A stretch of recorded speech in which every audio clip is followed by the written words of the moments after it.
سایه‌های خیانت راوی داستان‌های واقعی زندگی هاست. فکرش رو بکن، یه روز توی خونه نشستی و همه چی آرومه. زندگی قشنگ و روی رواله تا اینکه یه تماس از دوستت دریافت میکنی که دنیا رو روی سرت خراب میکنه. همسرت، مردی که بهش اعتماد داشتی، از خونه هایی که تو دستش بوده برای خیانت استفاده میکرده. اما صبر کن، هنوز همه چیز رو نمیدونی. بذار بهت بگم که چی شد. میگن بعضی زخم‌ها اونقدر عمیق هستند که حتی زمان هم نمیتونه اونها رو درمون کنه. شایدم با گذر سالها دیگه اون درد اولیه رو حس نکنی، اما زخمهاش همیشه روی قلبت باقی میمونه، مثل یه اثر سوختگی که هیچ وقت از بین نمیره. الهام هستم، زنی 30 ساله که وقتی برگردم به روزهایی که فقط 23 سالم بود میتونم بگم که هیچ چیز از زندگی نمیدونستم. فکر میکردم عشق یعنی وقتی که کسی تو رو غرق محبت کنه، برات هدیه بخره، وقتی مریض میشی کنارت باشه و دستت رو بگیره. اما بعدها فهمیدم که عشق فقط اینها نیست. عشق یعنی اعتماد. وقتی که اعتماد از بین میره دیگه هیچ چیز مهم نیست. فکر می کردم بهترین مرد دنیا رو برای ازدواج انتخاب کردم. سامان رو اولین بار در یک مهمانی خانوادگی دیدم.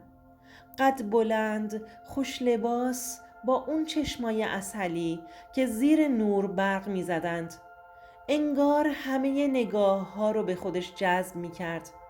از همون لحظه که کنارم نشست با لبخند آرومی گفت اجازه هست؟ قلبم تند میزد. سامان مردی بود که از همون روزهای اول جوری رفتار میکرد که انگار همه دنیا خلاصه شده در من.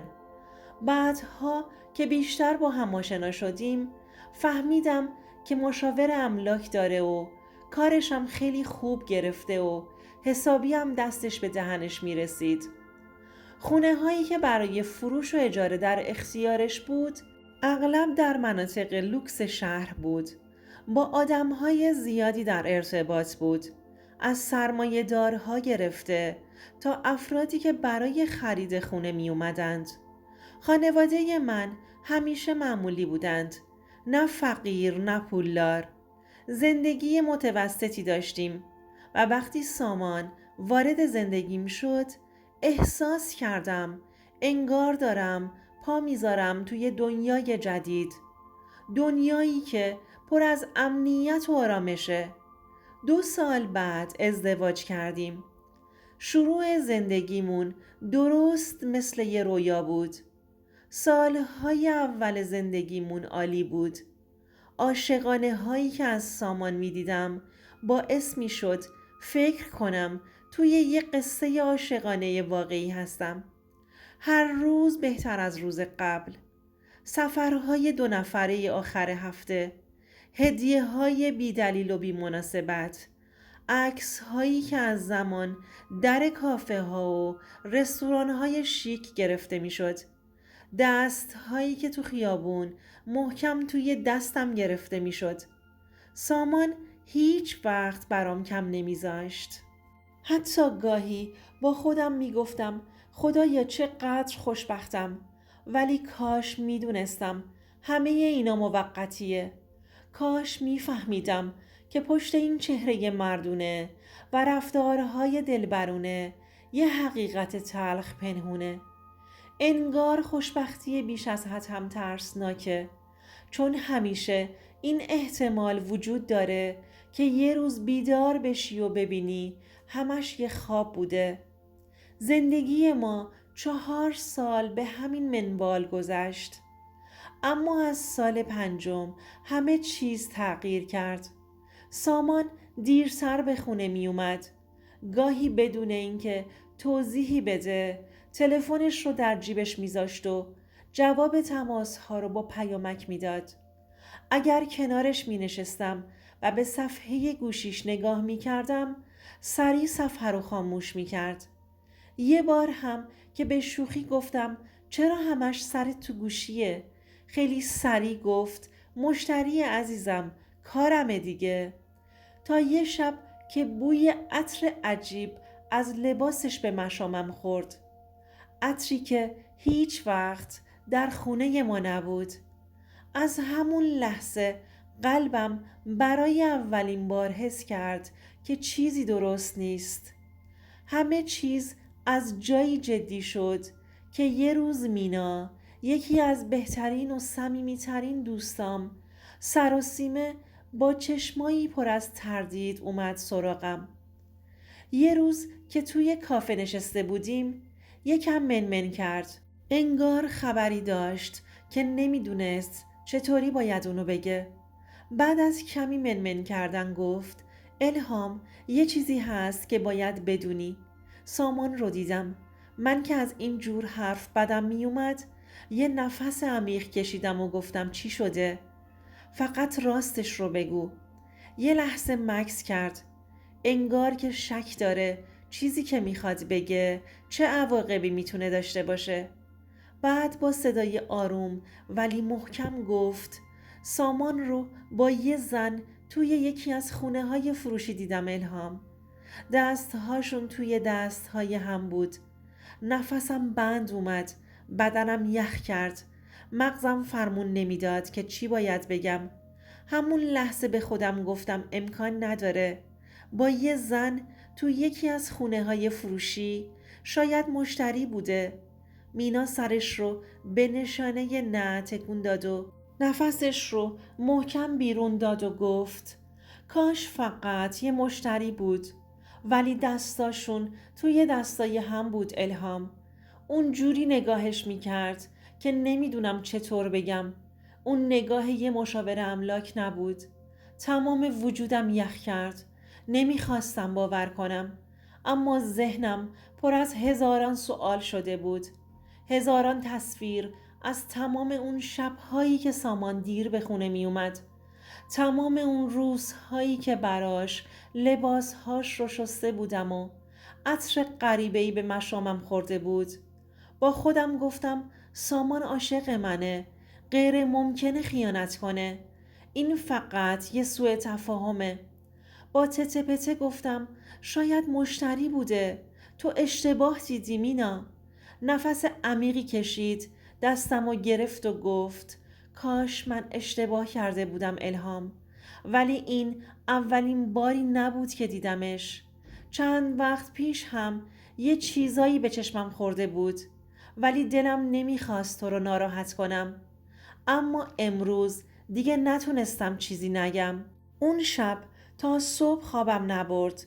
فقط به سقف زل زده بودم و به این فکر می کردم که اگر حقیقت داشته باشه چی کار کنم. اون شب توی خونه 1000 بار فیلم لحظه های خوبمون از جلوی چشام رد شد. بازم دلم نمیخواست باور کنم. یعنی سامان مردی که عاشقانه دوستم داشت. ولی یه چیزی درونم آروم و بی صدا می گفت امتحانش کن الهام. باید بدونی، باید مطمئن بشی. تصمیم گرفتم یه بار دیگه ایمانم رو بهش ثابت کنم. اما این بار با چشمای باز. فردای اون روز شماره جدیدی تهیه کردم و با شماره ناشناس به سامان زنگ زدم. صدامو تغییر دادم و وانمود کردم که یه زن مجرد هستم که دنبال یه خونه امن برای مدتی کوتاه میگردم. سامان با صدایی آروم و حرفه‌ای جواب داد. اما وقتی گفتم یه جایی باشه که بشه توش راحت بود، بدون اینکه کسی بفهمه، یه لحظه مکث کرد. بعد از چند ثانیه گفت خانم محترم، خب بستگی داره. بعضی خونه ها رو میشه برای یه مدت کوتاه هم اجاره کرد. بستگی داره چقدر بشه بهتون اعتماد کرد. بدنم لرزید ولی نمیخواستم تماس رو قطع کنم. خودم رو کنترل کردم و گفتم یعنی بدون قرارداد. گفت خب بعضی جاها رو میشه اینجوری هم استفاده کرد. دوباره گفت البته باید ببینم چقدر قابل اعتمادی. حرفهاش رو ادامه داد. از چند گزینه خوب صحبت میکرد. دیگه چیزی نمیشنیدم. انگار دنیا روی سرم خراب شد. وقتی تماس تموم شد دیگه شک نداشتم. سامان نه تنها خیانت کرده بلکه از املاکش برای این کار استفاده می کرده. اون لحظه یه حس تهوع شدیدی بهم دست داد. گوشی رو قطع کردم و تا چند دقیقه فقط به فکر فرو رفتم. حالا میفهمیدم چرا گاهی دیر به خونه می اومده. چرا گاهی گوشیشو یهویی سایلنت می کرده.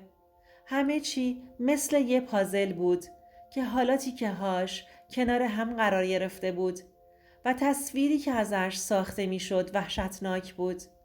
همون شب وقتی سامان اومد خونه آروم بودم. خیلی آروم. انگار یه آدم دیگه شده بودم. لبخند زدم. انگار که هیچ اتفاقی نیفتاده. براش شام کشیدم اما دست هم می لرزید. گذاشتم شامش رو بخوره. با هم حرف زد. حتی گفت که امروز روز شلوغی داشته و کلی کار کرده. من فقط لبخند زدم و بهش نگاه کردم. چند روز بعد بدون اینکه حرفی بزنم مدارک طلاق رو روی میزش گذاشتم و بدون هیچ حرفی بهش نگاه کردم. سامان اولش خندید. فکر کرد شوخی میکنم. بعد که قیافه جدی منو دید رنگش پرید. گفت الهام داری چی کار میکنی؟ این یه شوخیه دیگه درسته؟ آروم گفتم دیگه این زندگی اون چیزی نیست که فکر میکردم. تو هم اون کسی نیستی که دوستش داشتم. بعد گوشی رو برداشتم و بهش نشون دادم. تماس ضبط شدش رو براش پخش کردم. متوجه شد که چطور امتحانش کردم. اون لحظه چهرش سفید شد. هیچ دفاعی نداشت. تمام غرورش فرو ریخت. نفسش رو محکم بیرون داد و با سکوتش همه چیز رو تایید کرد. شاید حتی برای چند لحظه شرمنده شد. اما اون لحظه دیگه برام اهمیتی نداشت.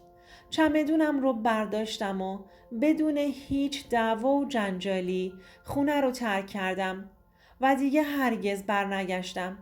فهمیدم خیانت فقط لمس کردن یه زن دیگه نیست، بلکه از لحظه‌ای که شروع میشه که کسی تصمیم میگیره به اعتماد تو خیانت کنه. الان که چند سال از اون ماجرا گذشته هنوز بعضی وقتا با خودم فکر میکنم که آیا اون روزا واقعا عاشق بودیم یا من فقط قربانی یه توهم عاشقانه شده بودم. ولی یه چیزو خوب یاد گرفتم. آدمایی که خونه دلشون رو برای بقیه باز میذارن هیچ وقت جای ثابتی برای تو ندارند. اگر روزی حس کردید چیزی در رابطتون تغییر کرده، اگر رفتارهای طرف مقابلتون براتون مبهم شد، به حس درونیتون اعتماد کنید. خیانت چیزی نیست که یه شب اتفاق بیفته، اما وقتی که اتفاق افتاد مثل یه سیل همه چیز رو با خودش میبره. یادتون باشه کسی که یک بار اعتماد شما رو بشکنه دوباره هم میتونه این کار رو بکنه. من از خونه ای رفتم که روزی فکر میکردم برای همیشه درش میمونم، اما حالا در خونه ای زندگی میکنم که پر از آرامشه، بدون دروغ، بدون خیانت، و این یعنی آزادی واقعی.